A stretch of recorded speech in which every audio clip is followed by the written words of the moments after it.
রাসূল সাল্লাল্লাহু আলাইহি ওয়াসাল্লাম বলেছেন, রোজার জন্য দুইটা খুশি রোজাদারদের জন্য, লিসাইমি ফারহাতুন ইনদা ফিতরি। একটা খুশি যখন সে ইফতার করে, এটা একটা আনন্দ, আসলে কিন্তু অনেক আনন্দ। পৃথিবীর কোনো খাবার দাবারের সাথে ইফতারের তুলনা হয় না।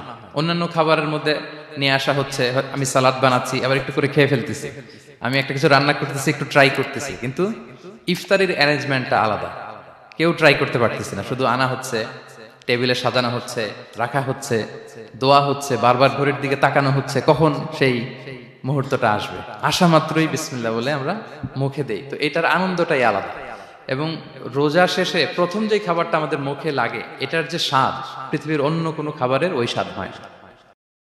অন্য সময় তো আমরা খেজুর খাই, কিন্তু ইফতারের সময় প্রথম যে খেজুরটা আমরা খাই, এটার একটা অন্যরকম তৃপ্তি না? তার মানে জান্নাতের একটা আবহ এখানে। জান্নাতেও এরকম একই রকম খাবার দেওয়া হবে, কিন্তু তৃপ্তি স্বাদ আলাদা। উতুবিহি মুতাশাবিহা। দুনিয়াতে যে আমি ওয়াটারমেলন খাচ্ছি, জান্নাতেও নাকি এটাই দেয়া হবে। তো মানুষ প্রশ্ন করবে যে আল্লাহ, এটা তো আমরা খেয়েছি, এটা কেন? আল্লাহ বলে, এটা খেয়ে দেখো, এটা ওই রকম না, এটার তৃপ্তি আলাদা, এটার স্বাদ আলাদা। তাহলে এটা একটা আমাদের আনন্দ ইফতারির সময়। আর একটা ফারহাতুন ইনদা লিকাই রাব্বি, যখন আমরা আমাদের রবের সাথে সাক্ষাৎ করব, সেটা অনেক বড় আনন্দের হবে।